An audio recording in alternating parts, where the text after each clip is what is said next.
Vi vil i dag analysere energiomdannelsen af den her tennisbold, der holder for 1 meters højde og ned. Så det vil vi gøre nu. Vi tager den her op på 1 meters højde og sikrer og lader den falde. Efter at vi havde lavet eksperimentet med tennisbolden, satte vi vores video i en Logger Pro og anvendte programmet til at afspille videoen, så vi kunne undersøge boldens energiomdannelse fra startpositionen til det faldt ned til slutpositionen. Når vi har indsat vores video i Logger Pro, tager vi og scroller vores film frem til der, hvor bolden lige netop rammer jorden, og indsætter med et af værktøjerne over i højre side en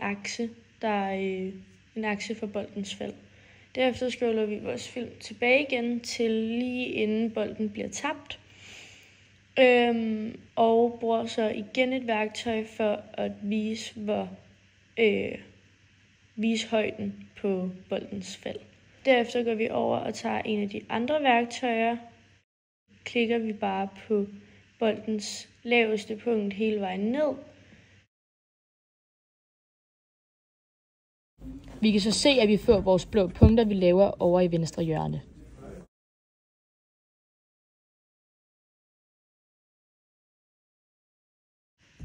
Så har vi altså fået klikket på alle vores punkter, og så kan vi tage videoen væk og få så lavet det her, hvor vi kan se hoppene med målingerne på.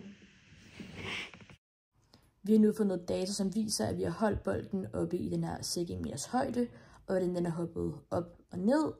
De blå punkter markerer y-aksen, altså hvor højt vi har holdt bolden oppe, og de røde punkter markerer x-aksen, hvor meget den er til højre og venstre i forhold til den akse, vi har sat med de her punkter, og den er cirka 0 hele vejen igennem, fordi bolden rammer aksen, der er sat hele vejen ned gennem sit fald. Vi startede med at finde den potentielle energi ved at anvende formlen E-pot er lige med m gange g gange h, og derfor skriver vi også E-pot ved navn, og ved units skriver vi et stort J, da energi måles i joule. M er objektets masse i kilo, altså tennisboldens vægt, som er 0,57 kilo. G er 9,82, som har enheden meter i sekundet i anden, som er en konstant kaldet for tyngdeaccelerationen. Og for at finde højden for alle vores punkter, trykker vi på variabler, hvor man kan se de værdier, man kender i forvejen, og der er y-værdien, altså højden. Herefter kan vi så se, hvad den potentielle energi er for hver punkt over i venstre side. Vi fandt derefter den kinetiske energi ved at anvende formlen E-kin er lige en halv gange m gange v i anden. Så vi skriver 0,5 gange m, som var 0,57, og v, som er objektets fart i meter i sekundet, som vi sætter i anden. For at finde v, trykker vi igen ind under variabler og trykker på y velocity, da det står for farten for alle punkterne. Når man har regnet potentiel og kinetisk energi, finder man så den mekaniske energi ved formlen E-mech er lige E-kin plus E-pot. Vi har altså hermed fundet vores mekaniske energi og kan nu regne videre og bruge omregningen af mekanisk energi til termisk energi. Vi har nu ændret på vores aktier herude og har i stedet for at lave det om til kinetisk, potentiel og mekanisk, da vi er mere interesseret i det end x og y.